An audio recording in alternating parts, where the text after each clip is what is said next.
आप सभी कक्षा 7 के छात्रों का स्वागत है। छात्रों, आज की इस वीडियो में हम कक्षा 7वीं विषय सामाजिक विज्ञान माह अगस्त मासिक आकलन टेस्ट 2022-23 का संपूर्ण हल कंप्लीट सॉल्यूशन देखने वाले हैं, जिसमें हम आपको खंड आ और साथ ही खंड बा दोनों का हल बताएंगे, जिससे आप पूर्णांक 25 में से 25 अंक ला सको, आपके शिक्षक आपका एक भी अंक ना काट सकें। तो करते हैं वीडियो को स्टार्ट। पूर्णांक रहेंगे 25, आपको समय मिलेगा 40 मिनट। ठीक है, निर्देश आप पढ़ सकते हो। खंड आ है वस्तुनिष्ठ प्रश्न।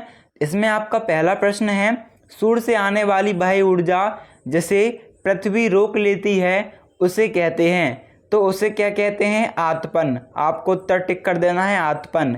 फिर दूसरा प्रश्न है, छत्तीसगढ़ राज्य में विधानसभा चुनाव सन 2018 में हुआ था, तो अगला चुनाव कब होगा?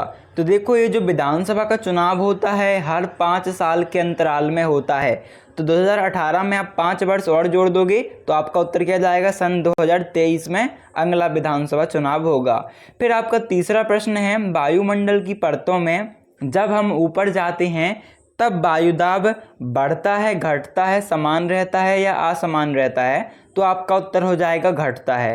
ठीक है, इसके बाद आपका अतिलघुत्तरी प्रश्न है चौथा, मोहम्मद बिन तुगलक की कोई 2 प्रसिद्ध योजनाओं को लिखिए।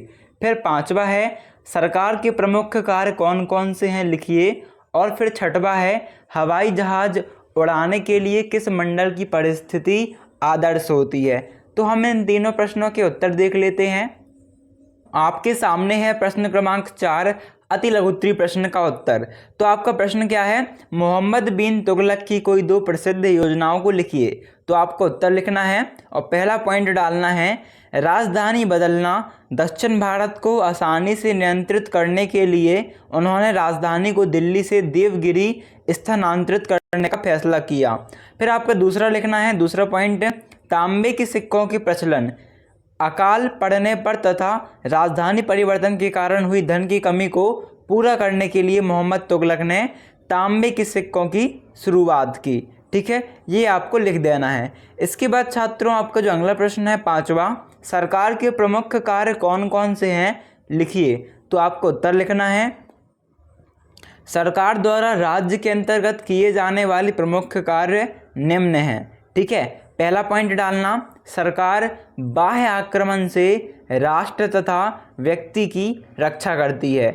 दूसरा डालना है, सरकार आंतरिक सुरक्षा और शांति को बनाए रखने में अपनी मुख्य भूमिका निभाती है। और फिर तीसरा डालना है, स्वास्थ्य एवं सफाई संबंधी कार्यों की व्यवस्था सरकार द्वारा की जाती है। ठीक है छात्रों, फिर आपको चौथा पॉइंट डालना है, इसी में यातायात और संदेश वाहन का उचित प्रबंधन सरकार करती है। फिर इसके बाद जो आपका छठवां प्रश्न था, हवाई जहाज उड़ाने के लिए किस मंडल की परिस्थिति आदर्श होती है?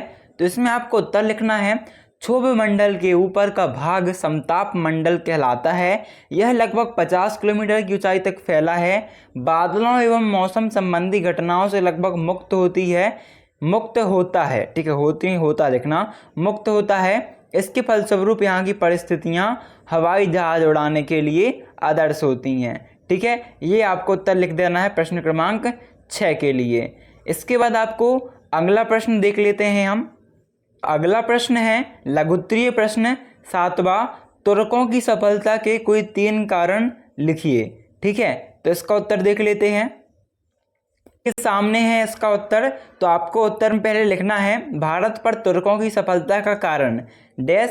पहला पॉइंट, अश्वारोही सेना उनकी सफलता का मुख्य कारण थी। मध्य एशिया के बलिष्ठ और तीव्रगामी घोड़े उनके पास थे। फिर आपको दूसरा लिखना है, योग्य नेतृत्व।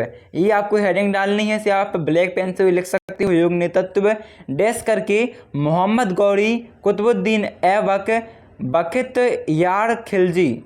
ठीक है, बरखित यार खिलजी, इसे आप देख लीजिएगा एक बार। वैसे तो यहाँ पर बरखित यार खिलजी ही है। ठीक है, बरखित यार खिलजी जैसे योग्य ताकतवर योग्य व्यक्तियों का नेतृत्व तुर्कों को प्राप्त था। राजपूतों में उच्च श्रेणी के नेतृत्व का अभाव था। फिर आपको तीसरा पॉइंट लिखना है, आक्रामक नीति डैश तुर्कों की नीति का सबल पक्ष यह था कि वे सदैव आक्रामक का दृष्टिकोण अपनाते थे, राजपूतों का दृष्टिकोण सदैव रक्षात्मक रहा। इसके बाद हम नेक्स्ट क्वेश्चन देख लेते हैं। तो प्रश्न क्रमांक 7 के बाद आपका 8वां प्रश्न है, मौसम और जलवायु में कोई 3 अंतर स्पष्ट कीजिए। तो आपको यहाँ पर जो खाली जगह दिया गया है, यहाँ पर आपको अंतर लिखना है। मौसम में जलवायु में कितने 3 अंतर लिखने हैं। तो हम आपको उत्तर बता देते हैं, जिन्हें आप यहाँ पर लिख लीजिएगा। ठीक है, तो आपके सामने है मौसम और जलवायु में अंतर। आपको पहला पॉइंट लिखना है, मौसम एक छोटे क्षेत्र की वायुमंडलीय दशाओं का प्रतिनिधित्व करता है। और जलवायु में लिखना है, जलवायु बड़े क्षेत्र या भूभाग की वायुमंडलीय दशाओं का प्रतिनिधित्व करता है। फिर आपको मौसम में दूसरा पॉइंट डालना है, मौसम अल्पकालीन वायुमंडलीय दशा है। और जलवायु में डालना है, जलवायु दीर्घकालीन वायुमंडलीय दशा है। मौसम में आपको तीसरा पॉइंट डालना है, मौसम दिन में कई बार बदल सकता है। और जलवायु में डालना है, जलवायु लंबे समय तक नहीं बदलती है।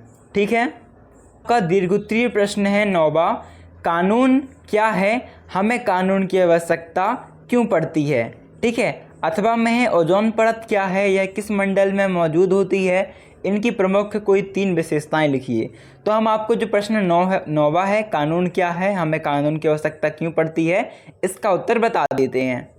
तो आपके सामने है दीर्घोत्तरीय प्रश्न 9वें का उत्तर। ठीक है, जो कि प्रश्न क्या है, कानून क्या है, हमें कानून की आवश्यकता क्यों पड़ती है। आपको उत्तर डालना है। ठीक है, क्या लिखना है, कानून न्याय के प्रयोग में राज्य द्वारा मान्यता प्राप्त प्रयुक्त सिद्धांतों का निकाय है। यहाँ पर शुरू में आपको डबल इन्वर्टेड कॉमा लगाना है ऐसे, और यहाँ पर डबल इन्वर्टेड कॉमा बंद कर देना है। इसके बाद आपको लिखना है, हमारे देश के लोगों का जीवन यापन कई तरीके हैं। कोई किसान है, कोई मजदूर है, कोई अमीर है, कोई गरीब है, कोई दुकान चलाता है तो कोई पढ़ाता है। लोगों की आवश्यकताओं को पूरा करने एवं सार्वजनिक सुविधाओं को सही ढंग से प्रदान करने के लिए कानून बनाए जाते हैं। साथ ही विकास, शांति और सुरक्षा व्यवस्था बनाए रखने के लिए सरकार कानून बनाती है। उदाहरण के लिए परिवहन कानून को लें, परिवहन व्यवस्था को सही ढंग से चलाने के लिए बस, टैक्सी, टेम्पो, ट्रक आदि चलाने वाले को परमिट दिए जाते हैं। ये आपका कौन सा उत्तर हो जाएगा, प्रश्न 9वें का। अभी 10वां प्रश्न देख लेते हैं। तो इसके बाद आपका खंड व परियोजना प्रोजेक्ट कार्य में 10वां प्रश्न है, वायुमंडल की परतों का नामांकित चित्र बनाते हुए उनकी विशेषताएं लिखिए। है ना, तो इस प्रश्न का भी उत्तर देखते हैं। सिंपली आपको प्रश्न क्रमांक 10 के उत्तर में जो पहले कहा गया है कि नामांकित चित्र बनाना है, फिर विशेषताएं लिखना है। ठीक है, नामांकित चित्र बनाते हुए, तो सबसे पहले तो आपको चित्र बनाना है, उसके बाद उनकी विशेषताएं लिखनी है। तो यहाँ पर आप देख सकते हो आपके सामने 2 चित्र है। पहला चित्र तो यह है जिसमें पृथ्वी दिखाई गई है, सबसे ऊपरी परत वायुमंडल, फिर नीचे तापमंडल, फिर मध्यमंडल, फिर समतापमंडल, फिर क्षोभमंडल, ये परतें दिखाई गई हैं। तो ये चित्र आप बना सकते हो। यदि आपको ये कठिन लगे तो आपके सामने एक और चित्र है, इसे भी आप बना सकते हो। ठीक है, इसे आप ध्यान से देख लीजिए, इतना, और उसके बाद आपको ऊपर करते हुए कुछ इस प्रकार से ये चित्र बनाना है। तो आई थिंक ज़्यादा आसान आपके लिए यही रहे, तो आप इसे बना लीजिएगा, ये वाले चित्र को, है ना, या फिर आप इसे भी बना सकते हो। इतना चित्र बना लेने के बाद आपको क्या करना है, फिर लिखना है पॉइंट नंबर 1 डाल के क्षोभ मंडल डालना है। ब्लैक पेन से या ब्लू पेन से भी लिख सकते हो, ब्लैक पेन से लिखोगे तो ज़्यादा अच्छा रहेगा। ठीक है, हेडिंग डालनी है ब्लैक पेन से, क्षोभ मंडल डैश विशेषताएं। ठीक है, क्या लिखना है, डैश विशेषताएं। चित्र तो बना लिया, अभी विशेषताएं बची, तो विशेषता लिखने के लिए क्षोभ मंडल लिखना, डैश विशेषताएं। पॉइंट नंबर 1 डालना, मौसम संबंधी सारी घटनाएं क्षोभ मंडल में घटित होती हैं। और दूसरी विशेषता लिखनी है, यह पृथ्वी की वायु का सबसे घना भाग है। फिर आपको दूसरा हेडिंग डालनी है समताप मंडल, इसे भी आप ब्लैक पेन से ब्लू पेन से डाल सकते हो। समताप मंडल डैश विशेषता लिख देना। और पहला पॉइंट लिखना है, समताप मंडल मुख्य रूप से नाइट्रोजन और ऑक्सीजन से बना होता है। और दूसरी विशेषता लिखनी है, ज़्यादातर ओजोन परत इसी मंडल में पाई जाती है। फिर तीसरा पॉइंट लिखना है आपको मध्य मंडल, डैश करके लिखना विशेषताएं। पहला पॉइंट लिखना है इसमें आपको, इस परत में ऊंचाई के साथ तापमान कम होने लगता है। और दूसरा पॉइंट, वायुमंडल में प्रविष्ट उल्कापिंड इसी मंडल में जलकर नष्ट हो जाते हैं। फिर आपको इसके बाद फोर्थ पॉइंट डालना है आयन मंडल, जिसे हम तापमंडल भी कहते हैं। तो इसके बाद ही आप यहाँ पर आयन मंडल लिखने के बाद लिख लीजिएगा कोष्टक में तापमंडल। क्या लिख लेंगे आप यहाँ पर लिख लेंगे तापमंडल, जैसे कि यहाँ पर लिखा हुआ है, डैश विशेषताएं। फिर पहला पॉइंट डालना, इस परत में ऊंचाई के साथ ताप में तेजी से वृद्धि होती है। और दूसरा, इसमें विद्युत आवेशित कणों की अधिकता होती है, यानी कि आयनों की अधिकता होती है। फिर आपको पांचवा पॉइंट डालना है वायुमंडल, डैश विशेषताएं।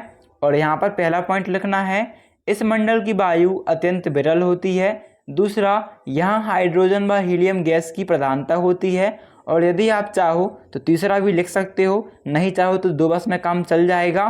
तीसरा लिखना हो तो लिख लीजिएगा, यहाँ गैसों का घनत्व तो बहुत कम पाया जाता है। ठीक है छात्रों, तो इस टाइप से आपको परियोजना वर्क करना है। सबसे पहले कोई एक चित्र बना लीजिएगा, ये वाला चित्र बना लीजिएगा। फिर आपको क्या लिखना है, क्षोभ मंडल विशेषताएं 2 पॉइंट, समताप मंडल विशेषताएं की 2 पॉइंट, मध्य मंडल की विशेषताएं, आयनन मंडल या तापमंडल की विशेषताएं, और फिर वायुमंडल की विशेषताएं आपको लिख देनी है। इस प्रकार यदि आप लिखोगे तो आपको 25 में से 25 अंक मिलेंगे, आपका एक भी अंक नहीं कटेगा। तो छात्रों, थैंक्स फॉर वॉचिंग। अभी मिलते हैं अगली वीडियो पे, जब तक के लिए धन्यवाद। सभी के सभी दोस्तों को वीडियो सेंड कर दीजिएगा, वीडियो को लाइक कर दीजिएगा, है ना। जितने भी आपके दोस्त हैं उनको व्हाट्सअप, इंस्टाग्राम, फेसबुक, जहाँ भी आप सेंड कर सको सेंड कर दीजिएगा। So thanks for watching, like, share and subscribe.